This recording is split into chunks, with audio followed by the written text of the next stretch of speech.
Қосановтың өзі бұндай темптегі ойынға дайын болмай қалған байқадық қой енді. Негізі қызыл қағаз көрсету керек деп ойлаймын сол жерде. Ноунейм болып келді ғой енді АПЛ-ға ше былай. АПЛ үшін ноунейм. Мынау пас деген енді катастрофа екен. Шыны керек, пас беру катастрофа.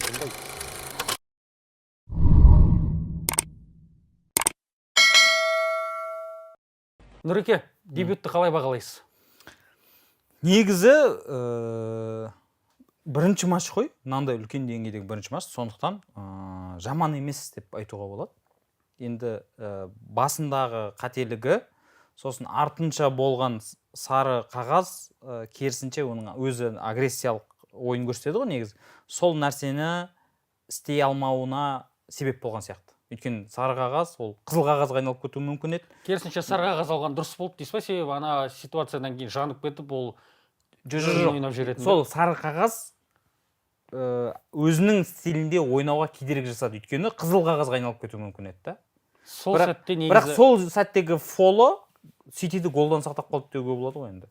Палмер бірге бір шығып кетуге. Голдан сақтап қалды, және мен негізі қызыл қағаз көрсету керек деп ойлаймын сол жерде. Гол соғу мүмкіндігінен айырып отыр ғой.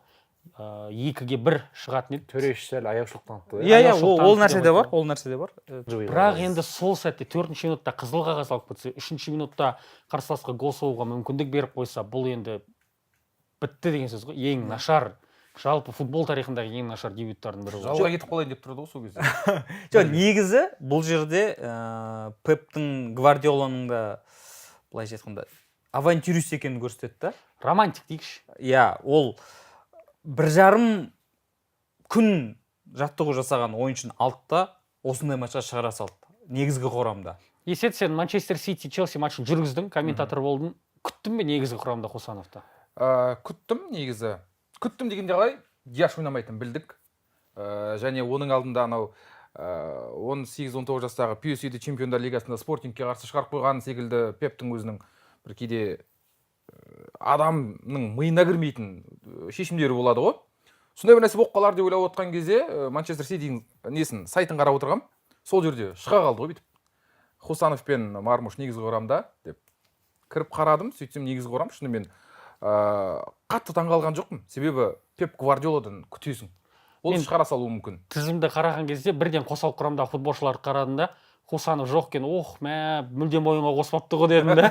Сөйтіп төбеге қарасам, негізгі құрамда Өзбекстанның туы тұр ма? Салонда тұр ғой, әдемі болып тұр екен. Бек, сен күттің ба негізгі құрамда?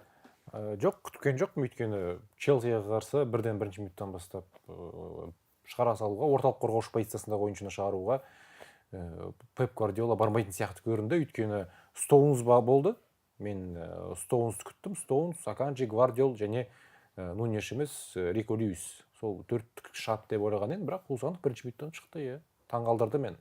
Енді қалай бағалауға болады соны? Енді Қосановтың өзі бұндай темптегі ойынға дайын болмай қалған байқадық қой енді. Өйткені жылдамдық басқа, қысым бар. Сосын жаңағыдай операторларда матчтың басынан Қосановты қайта көрсетіп жатыр да. Мармушты көп көрсеткен жоқ. Қосановқа қатты назар аударылды негізі. Орта Азияға кетті ғой несі. Иә. Орта Азиядан көріп біздің нарыққа жұмыс істеді. Бұл жерде маркетинг жағы да ойнаған болуы мүмкін. Сөйтсе Египетте басқа трансляция дейді. Жоқ, мысалы үшін басшылығы, Ситидің басшылығы айтуы мүмкін ғой. Мысалы үшін жаңағыдай бүкіл Орта Азия, өзбектерде осынша миллион халық, бізге назар керек деген сияқты ше. Жоқ, бірақ Қосановтың өзі де шыны керек назар аудартып алды ғой. Иә, соны айтып отырмын ғой. Сол нәрсе бар, сосын жаңағы трансферінің ноунейм болып келді ғой енді АПЛ-ға ше былай. АПЛ үшін ноунейм. Тезірек үйреніп алшы деп айттым деді ғой. Білмегенін, сосын жас екенін, бірақ бәрі жақсы болады деп отырды ол. Өйткені жаңағы қателігінен кейін бүкіл команда келіп қолдау көрсетіп кетті ғой. Пептің өзі жақсы қолдау көрсетті. Кім Эдерсон болсын, Гюндоган болсын, Бернардо Силва қайта-қайта. Бұл жерде енді Гвардиоланың өзінің де бір несі бар ғой. Ол біліп істеді ғой сол нәрсені. Біліп істеп. Челсиға сен қарашы, 20 жастағы қорғаушысың, ағылшынша білмейсің. АПЛ-ға енді келіп тұрсың. Сені Челсиға қарсы отқа тастай салды ғой. Бір нәрсе қыларсың енді сол жақта. Және матчтың алғашқы минуттарында Челсидің басымдығы қатты байқалды. 4-ші таңдау болып қалады да. Егер Рубен Диаш, жаңа Аканджила жарақат алып қалса ғана шығатын. Жоқ, Бекс бұл жерде 5-ші минуттан кейін Қосанов жақсы ойнап кетті ғой. соны да жоқ айта алмаймын Гвардиола- жақсы ойнады деп.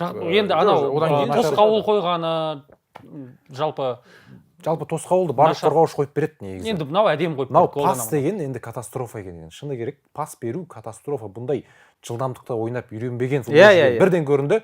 Ар жақта Челси лап беріп, темпті бірден максимумға көтеріп тастаған кезде Хусанов енді тентіреп қалды. Ар жақта қателіктен кейін, ода қателіктен кейін де пас беруден өте көп қателесті. Жаңа сары қағазында да негізі Хусановтың қателігінен басталды. Хусанов абрежь жасады, сосын барып сары қағаз алуға мәжбүр болды. Кейін тағыдандай сенімсіз ойын. офсайд линиясын ұстай алмай қалды ғой, Офсайд екіге бөлісіп линиясын кеткен ұстай кезде. енді мақұл, енді қорғаныста мықты, енді қорғаныста мықты деп өткен видеода да мен айтқам, жылдамдық, физика, агрессия бәрі зор, дегенмен АПЛ-да пас беру деген енді анау-мынау қорғаушының қолынан келе бермейді. Дегенмен ол техниканы дамытуға болады, прогресс жасауға болады міндетті түрде. Қазір енді данныйлары бар, жалпы орталық қорғаушы ретінде.